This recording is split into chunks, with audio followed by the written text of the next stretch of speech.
안녕하세요. 안전한 투자로 편안한 노후 준비 중경투 TV입니다. 네, 8월 25일 금요일입니다. 비트코인 26,000달러 마이너스 2%, 이더리움 1,600달러 마이너스 1.8%, 나스닥 하락에 전체 코인들 모두 가격 조정 중이고요. 파르장 잭슨홀 연설을 앞두고 나스닥도 비트코인하고 함께 마이너스 2% 하락을 했습니다. 엔비디아 어닝 서프라이즈에도 나스닥 상승 못하고 다시 하락을 한 건데, 파르장 잭슨홀에서 미국 경제 강하다, 올해 안에 인플레이션율 2%대 내릴 것이다, 이런 긍정적 이야기 나오면 다시 살아날 수 있습니다. 미국 인플레이션율은 8월에 살짝 반등 왔고 8월 반등이 끝이 아니라 9월 10월 계속해서 반등 올 수 있는 위험한 구간을 지나고 있고요. 작년 9.1% 인플레이션율 고점에서 올해 초까지 계속해서 하락은 했지만 8월 되면서부터 반등이 시작되었습니다. 9.1%에서 3%까지 큰 하락 온 다음 이제서야 반등 오기 때문에 반등도 작지 않을 가능성이 존재를 하죠. 미국 통계국은 7월 저점 찍고 8월 반등 9월, 10월까지는 인플레이션율이 더 오를 것이다 예상을 하고 있습니다. 대신에 11월, 12월부터는 재하락할 가능성이 높다고 예측을 하고 있고요. 미국 인플레이션율이 2%로 내려가면 가장 좋은 시나리오 나오지만 파우르장 이번 잭슨홀에서 9월하고 10월 인플레이션율 반등 최대한 작게 나오게 하려고 당장의 긍정적인 발언 나오기는 쉽지 않을 것이다. 그러면서 나스닥 이번에 하락을 한 거죠. 괜히 파우르장이 인플레이션율 바닥 나왔다, 이제는 금리 인하해야 된다, 이렇게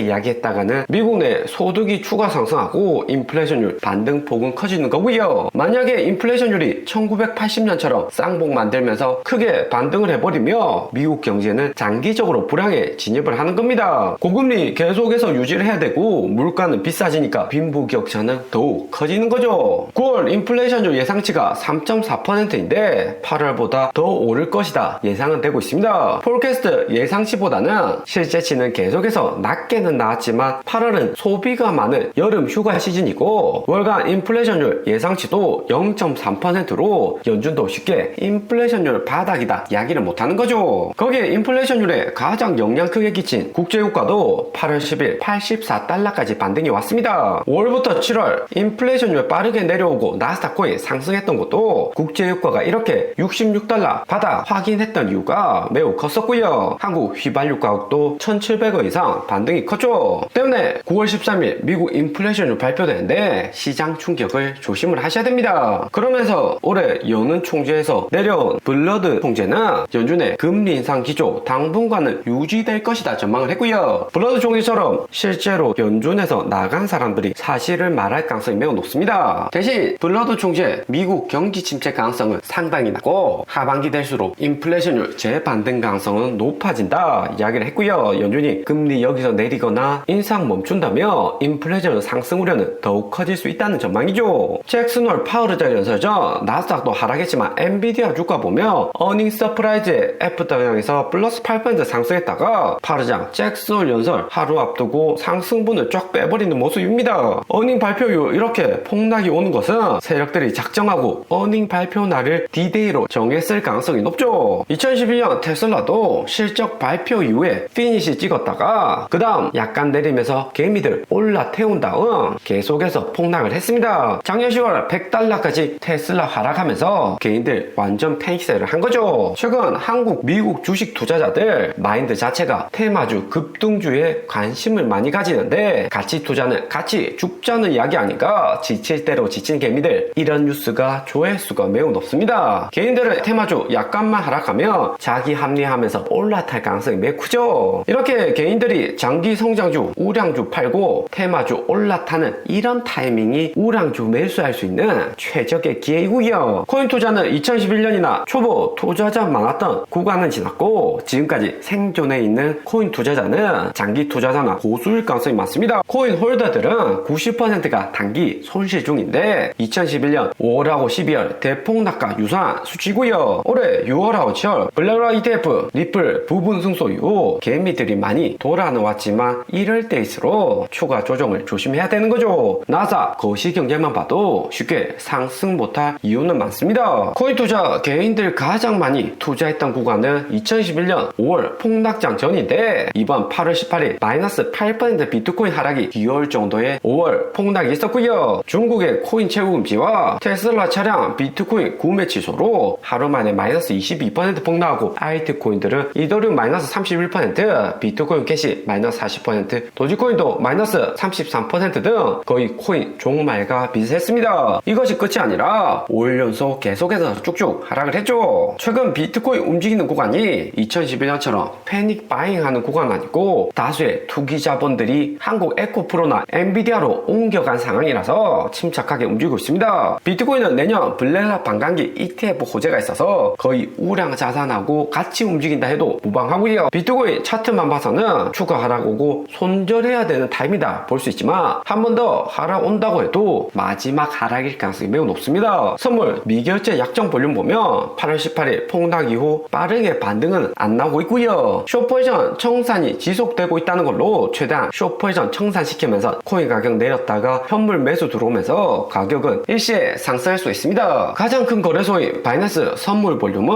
올해 1월 수준까지 하락을 했고요. 비트코인 가격 상승하면 선물 볼륨도 동시에 상승하지만 하락한 다음 이렇게 반등이 빠르지 않는다면 작년 11월 파단처럼 횡보로 이어질 가능성이 큽니다. 하지만 8월 18일 코인 시장 폭락의 원흉이었다 볼 수 있는 개인 투자자 비중 높은 바이비트는 슬금슬금 선물 볼륨이 상승하고 있고요. 지난주 폭락에서 충격이 다소 작았다는 걸로 바이비트발 선물 롱포지션 청산은 한 번 더 올 수가 있습니다. 2021년 9월 여기 구간에서도 선물 비중 급증하고 또 청산은 되었지만 당장에 악재없고 미국 거시경제의 영향을 받고 있는 거죠. 8월 14일 한국 금통위에서는 5개월 연속 금리 동결하고 환율은 1320원까지 하락은 했지만 잭슨홀 파월 의장 발언 리스크에 약간 반등을 한 상태입니다. 1340원 구간이 핵심 매물대지만 파월 의장 어떻게 이야기하냐에 따라서 원달러 환율 재상승 가능성이 크죠. 8월 금통위에서는 3.5% 금리 동결을 했지만 올해 안에 금리 나왔고 내년 한국 경제 성장률은 전망치 2.2%로 하향을 했고요. 미국이 금리 내리고 힘들고 중국도 부동산 부채 문제가 크기 때문에 원달러 환율 상승을 하는 거죠. 잭슨홀 전에 나스닥 코인 모두 긴장을 하고 있는데 잭슨홀 미팅 이후 자본시장은 뭐 아니면 도로 극단적으로 방향성이 갈리는 경우가 많습니다. 2020년에는 코로나로 돈 풀겠다 파르장 발언하면서 코인 나스닥 폭등을 시켰고 2021년에는 코로나 오미크론 변이로 별말 없다가 중국 리스크로 하락 온 다음 반등을 했고요. 그리고 작년 8월에는 파르장 긴축 지속한다고 하니까 나스닥이 10월까지 바닥을 찍었죠. 이번에는 2011년 잭슨홀처럼 별말 없이 움직일 가능성이 매우 높습니다. 당시 연준 4월 여기 폭락부터 테이퍼링 금리 올려야 된다 이야기했다가 오미크론으로 연기가 되니까 11월 파르장 임기 2기 시작 전이라 여론 우려로 금리 인상 타이밍을 놓친 거죠. 이번에는 내년 바이든 대통령 재선이 있고 인플레이션율도 재반등 가능성이 있지만 금리나 발언이 없다면 9월 10월 충격 이후 그 다음에 반등할 가능성이 존재합니다. 코인시장 미리 겁을 먹고 있는 건데 장기적으로 코인시장 저점 지켜줄 만한 호재는 여전히 많고요. 6월 블랙락 비트코인 현물 ETF에 이어서 아크 인베스트 21 쉐어스까지 이더리움 선물 ETF 신규 신청을 해둔 상태입니다. 이더리움 선물하고 비트코인 조합한 선물 ETF도 같이 신청을 했고요. 세력들은 개미들 다 파는 수가 ETF 호재 만들어서 끌어올릴 가능성이 있는 거죠. 올해 6월에도 비트코인 24,000달러 하락에 거의 바닥 가는 분위기였지만 블랙락 ETF 신청 한 방에 32,000달러 1년 신고가를 찍었습니다. 비트코인 이더리움 현물 ETF까지는 아니더라도 선물 ETF 정도는 빠르게 나올 수가 있고요. 이더리움 선물 ETF가 나스닥에서 거래가 시작되면 운용사들 홍보 위해서라도 2021년 11월처럼 불장 만들기 위한 노력이 나올 수가 있습니다. 8월 ETF 비록 모두 거절이 되었지만 다음 ETF는 10월 3일 발키리부터 발표가 되고요. 바이든 대통령 내년 재선 전에 ETF 풀어서 코인시장 달래줄 가능성이 높죠. 오늘의 영상은 여기까지입니다. 좀 더 디테일한 투자 정보가 필요하신 분들은 커뮤니티로도 자료가 공유되니까 멤버십 가입과 구독 부탁드립니다. 감사합니다.